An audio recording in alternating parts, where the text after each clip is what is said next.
Yo, what's up, family? Welcome to Speak. It is time to get to kick off. We have breaking news. Okay, if you care about the NFL, you will care about this story. Nick Bosa, he has not been at the last 40 days plus of camp, but it's over. The reigning Defensive Player of the Year got paid 5 years, just over 122 guaranteed, and $170 million total. I got to get to the desk because this news really shocked us in the middle of the pre-show meeting. James Jones, what's your instant reaction? Ooh, money, money, money, money.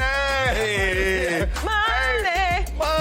This well-deserved, though, man. The Niners know it is no Super Bowl without Nick Bosa in that building, happy and ready to play football. So this deal had to get done, should have been done. I'm glad they got it done. But my goodness, his pants is sagging, the bench got his sagging. That is some big-time money. I love it. That is James Jones to the right, brilliant Dr. Joy Taylor. Joy, how are we? I'm good. I'm not as good as Nick Bosa today. Eagles all-time rushing leader, LeSean Shady McCoy, my former teammate, my current teammate. Shady, let me get your reaction. $170 million, 5 years. Nick Bosa, what does it mean? Man. 170? 170, quarterback money. You know what, though? He deserves it. I mean, he's the best player on that team. They're not the same team without him. I know it was coming. I was kind of surprised, though, how long it took. That's the type of guy, like, let's write this check off. Don't play with him. You see them numbers. But I'm happy for him, though. Now, he a beast. But you know why I'm really happy for this guy? Talk to me. Because a guy from my hometown and from Harrisburg, Michael Parsons is going to double that. Shady, we're focused on Nick Bosa right now. But I like Nick. Fair. Joy Taylor, talk to me. 170, 5 years, 122 guaranteed. What's your reaction? You did say it in the meeting. Come on, like, hey, listen, Mike is happy today. Ooh. They should all be happy if they're playing at this level.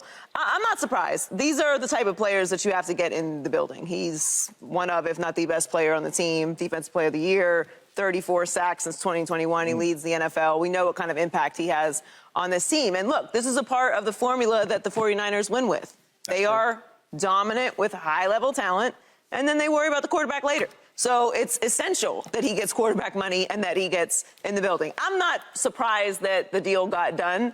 The numbers are expansive, but it's deserved. And look, I'm happy whenever a player gets paid and gets compensated for the work that they put in. Niners defense is complete.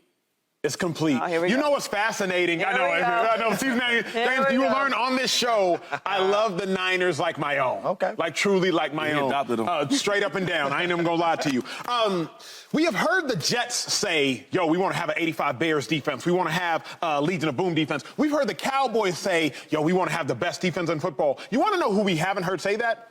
The Niners, because they let their play do the talking. And now that Nick Bosa is officially signed, sealed, and delivered, they can once again let their play do the talking. Cowboys think they got the best defense in football. Ravens might think they have the best defense in football. Jets want to have the best defense in football. The San Francisco 49ers do have the best defense in football because they have the Defensive Player of the Year, the best defensive player in football, plus Fred Warner on the back end, Javon Hargrave in the middle.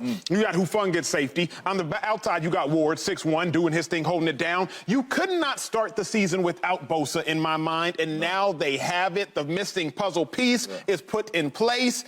I love to see it. Absolutely. And you couldn't start the season without him because you hear all them boys in the secondary that you named? They ain't like that without 97 coming off that edge. They know, time clock in my head, this football has to come out in 2 seconds. If it's 3 seconds, what's going on, no right? doubt. 97 should be there, right? Same thing for Fred. He knows, man, it ain't going to be too many times you finna single block. Nick Bosa. It ain't going to be too many times. So you know what that means? I'm going to be able to run and make tackles sideline to sideline because I know my brother's taking on a double team. It was no surprise in preseason. He got a tackle, and he said, pay that man because he know we need him here. So this is big for the Niners defense, and they know they chasing the Super Bowl. Niners also open week 1 versus the Steelers. And we know, at least everybody should know by this point, how much better the Steelers will be this year. I had already conceded defeat to the Steelers. I was like, oh, without Nick Bosa, Steelers are going to win. I'm not going to read too much into it, but Steelers are going to get that dub. But now that Nick Bosa is back, I do believe the San Francisco 49ers should once again elevate themselves to the top of the NFC. Eagles, Cowboys, Niners, in my mind, they should be shady in a league of their own. I don't think they win that game. Nick's not going to play this game that much, right? Hey, man, look, at first, what's the Niners' fault? Y'all should have been paying me. If you'd have been paying me, I'd have been in camp. So now, you know, when you take this time to get paid, he missed some camp, so he got to rep it back up a little bit, right? Because you want him to pull nothing. So I still think the Niners might lose this game. That is very, very possible. Well, speaking of teams that might lose games, how about one tomorrow night? Remember, the Kansas City Chiefs are without their star defensive tackle, Chris Jones.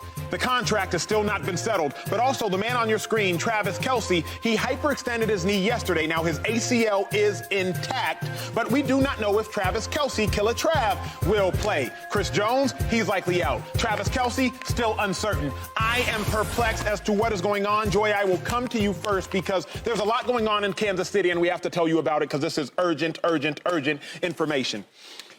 Is it too much for Mahomes to overcome when you don't have Chris Jones, when you don't have Travis Kelce?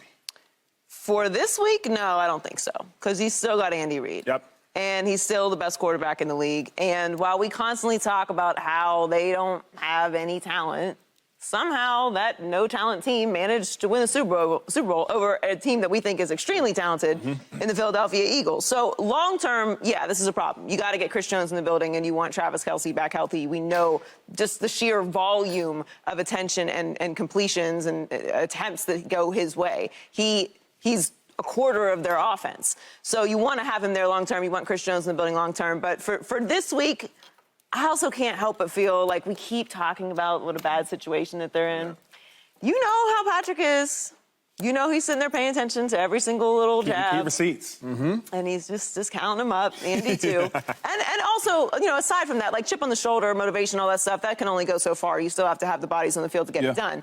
But Andy is a genius. And he is planning for a game plan without Travis Kelce as well. So I don't think in the short term they're in trouble, but long term, yes, obviously you need Travis Kelce and Chris Jones if you're going to get it done this year. Yeah, I think Joy's absolutely right. Number one, this ain't the playoffs. It ain't Joey B. It ain't Josh Allen. It ain't Aaron Rodgers. It ain't, you know, any of the Lamar Jackson. It ain't those dudes. And you haven't had a lot of games to get ready and clicking on all cylinders. So for me, this is week one.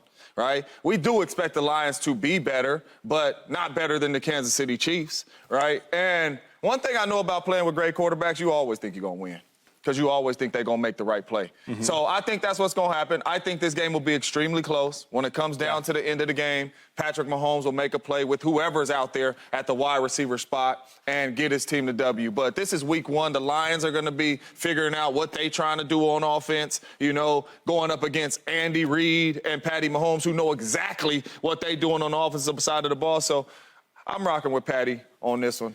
Yeah, I got to go with Patty, too. I got to go with Patty. I got to go with Andy Reid. I got to go with the Chiefs. I mean, they don't have Travis Kelce. He might not play. And Chris Jones, he's obviously not playing. But Andy Reid's that type of coach, man, where he doesn't like to run the ball, but this type of game where he might run the ball. He's going to do whatever it takes to win. He's that smart. Even, like, if you go back to the Super Bowl against the Chiefs and the Eagles. Yep. As great as Patrick Mahomes played, as great as Andy Reid called plays, think about this, though. They had 2 touchdowns. Wait, 2-5? Educate the viewers. Now we got the plays. What's that? We got the plays. Okay. We got the plays. Which one you thought you want to go? Kadarius Toney first? Which one you want to go first? Okay. Which one you want to go first? Because we got the play. Y'all ready for it? Y'all ready for it? Here goes. Oh, I wasn't aware of what was going on. What 2 plays are you referencing? Well, the 2 plays that he scored touchdowns were uncontested. Yep. That's coaching. I mean, as great as Patrick Mahomes is, he just flipped that ball out there. That's Andy Reid dicing them up. Yeah. 2 in a championship game, 2 touchdowns uncontested. Stuff like that is an example why I think that the Chiefs will win this game because, yeah, they might not have Travis Kelce. Yeah, Chris Jones might not play. It's the first game, and it's against the Detroit Lions. I think Andy Reid and Patrick Mahomes are so great that they can get things done. Let me ask you this, though, Shady. Do you think that there's enough of a scheme advantage to outdo the talent advantage that the Lions might have in this game without Travis Kelce, without Chris Jones? I'm going to say it again, man. I've watched Andy Reid win games with less talent. There's been a time where Andy Reid told me and Deshaun Jackson we were messing up, being knuckleheads. He said, listen, I've won more games, NFC Championship games, than y'all ever played. And if y'all don't get your act together, y'all will not play.